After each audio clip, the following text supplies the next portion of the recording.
चंदा देवी जी, आपकी पढ़ाई क्या हुई है? Sir inter pass. तो आप इतना बढ़िया भाषण करती हैं, जी सर। तो कभी चुनाव लड़ी हो क्या? नहीं सर। तो लड़ोगी?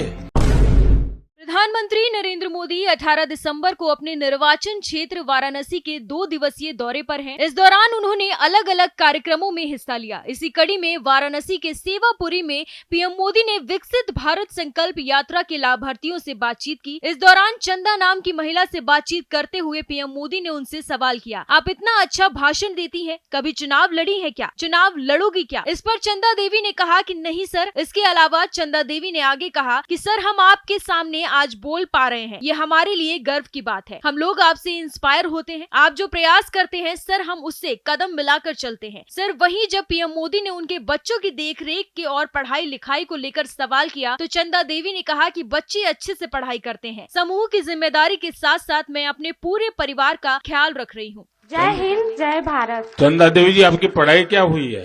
Sir inter pass. तो आप इतना बढ़िया भाषण करती हैं, जी सर। तो कभी चुनाव लड़ी हो क्या? नहीं सर। तो लड़ोगी? नहीं सर, ये सर आपसे हम इंस्पायर होते हैं सर। आप जो प्रयास करते हैं सर, हम उनसे अपना कदम मिलाकर चलते हैं। इस वजह से जो हम आज हासिल कर पाए हैं सर, ये हमारा सौभाग्य है कि हम आपके सामने उपस्थित हैं सर, और आपके सामने 2 बातें बोल रहे हैं सर। ये हमारे लिए बहुत बड़ी गर्व की बात है। अरे, सब महिलाएं तालियां बजाएगी। अच्छा चंदा देवी जी, बच्चे क्या पढ़ते हैं? सर, अभी मेरी बिटिया कक्षा 7वीं में है सर, और हमारा बेटा अभी कक्षा 3 में है सर। क्या सोचा है, बच्चों को क्या पढ़ाओगे? सर, अगर हमारी आर्थिक स्थिति अच्छी रही तो हम उनको बहुत अच्छे से अच्छे कॉलेज में डालना चाहते हैं और उनकी पढ़ाई पूरी करवाना चाहते हैं। और अभी अच्छा पढ़ते हैं कि ऐसे ही? नहीं सर, पढ़ते हैं सर। वरना माँ सखी मंडल चलाती हैं, वो सेल्फ हेल्प ग्रुप में काम कर रही है, वो बैंक सखी बन गई है। सब कुछ देखते हुए करते हैं सर। अपने बच्चों का भी ध्यान रखते हैं, अपने परिवार का भी ध्यान रखते हैं सर, अपनी मम्मी जी का भी साथ रखते हैं, ध्यान रखते हैं, और साथ साथ अपनी सर गांव की महिलाओं का भी ध्यान रखते हुए हमारा जो कर्तव्य है हम उसको पूरा करते हैं सर। अच्छा, आप लखपति दीदी बन गई? जी सर। अब मेरा सपना है, जी सर। और मैं यहाँ जो बहनें बैठी हैं उनको भी बताना चाहता हूँ, जी सर। मेरा संकल्प है कि मैं देश में गांवों में जी सर। आप जैसे परिवार की जो माताएं बहनें हैं, इस देश में 2 करोड़ जी सर। 2 करोड़ माताओं बहनों को मुझे लखपति बनाना है। तो आपकी बात जब सुनेंगे ना, तो लोगों को विश्वास हो जाएगा कि हाँ, लखपति दीदी बन सकते हैं। सर, ये कहने की बात नहीं है, हम लोग बोल नहीं पाते हैं। हमारी तरह बहुत सारी दीदियां हैं सर, जो समूह के माध्यम से जुड़कर आत्मनिर्भर बनी है और लखपति दीदी बनी है सर। यहाँ बोलने को हर किसी को मौका नहीं मिलता सर, ये हमारा कितनी बहनें हैं जो लखपति दीदी बनी होगी यहाँ? सर, हमारे गांव में कम से कम हर समूह से 2-4 महिलाएं तो बन ही गई हैं। 2-3 महिलाएं बन गई? जी सर। अच्छा, आपके समूह को मैं एक काम बताता हूँ, कर सकते हैं क्या? बताइए सर, प्रयास करेंगे पूरी तरह। देखिए, हमारे देश में जी सर। आजकल शादी ब्याह होते हैं, जी सर। तो वो खड़े खड़े खाने का रिवाज शुरू हो गया अब। जी सर। तो लोगों को लगता है कि दोबारा मिलेगा ना, इसलिए थाली भर देते हैं। जी सर। और फिर आधा छोड़ देते हैं, तो खाना बर्बाद हो जाता जी है। सर। किसी के घर में जन्मदिन है तो भी खाना बर्बाद हो जाता है।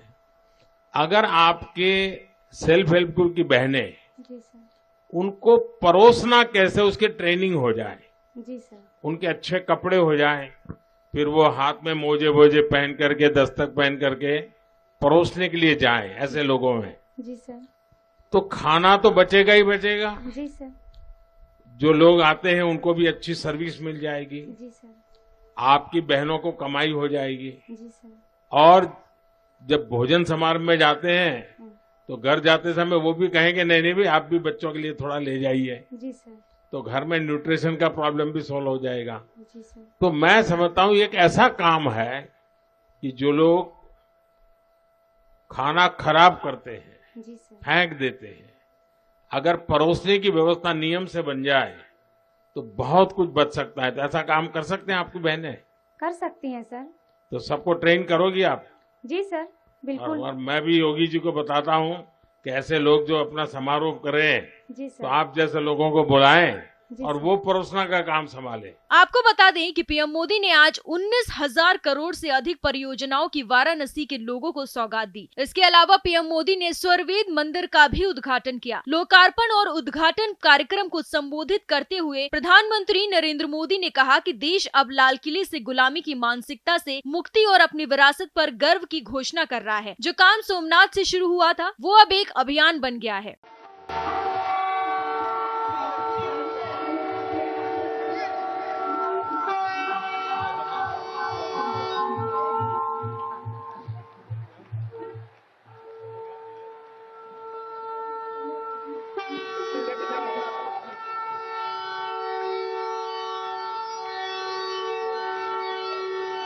बहुत जोरदार तालियों से माननीय प्रधानमंत्री जी का आभार, उनका अभिनंदन, वंदन।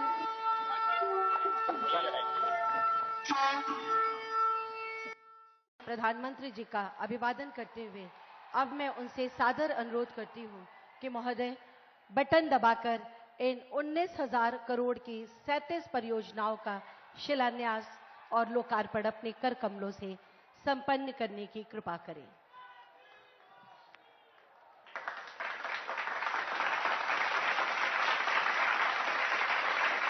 बहुत जोरदार तालियों से हम सब आपका अभिवादन करते हैं।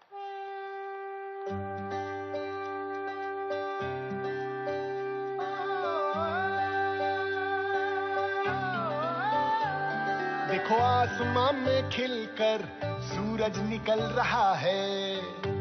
पीएम मोदी ने कहा कि आज काशी में विश्वनाथ धाम की भव्यता भारत के अविनाशी वैभव की गाथा गा रही है। आज महाकाल महालोक हमारी अमृताओं का प्रमाण दे रहा है। आज केदारनाथ धाम भी विकास की नई ऊंचाइयों को छू रहा है। बुद्ध सर्किट का विकास करके भारत एक बार फिर दुनिया को बुद्ध की तपोभूमि पर आमंत्रित कर रहा है। देश में राम सर्किट के विकास के लिए भी तेजी से काम हो रहा है और अगले कुछ सप्ताह में अयोध्या में राम मंदिर का निर्माण भी पूरा होने जा रहा है।